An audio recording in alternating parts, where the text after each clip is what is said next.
இன்று நம்மிடையே இல்லை.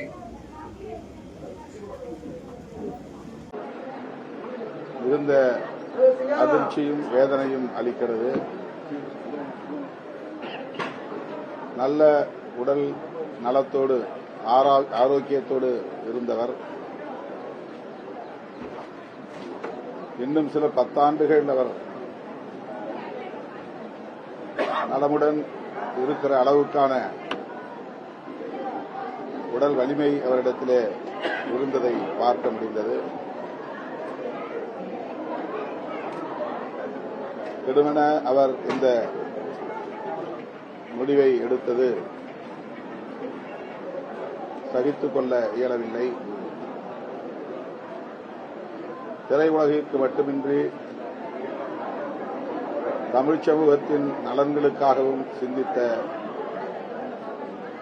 ஒருவர்,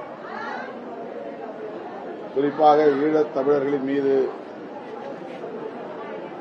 அதீத பற்று கொண்டவர்.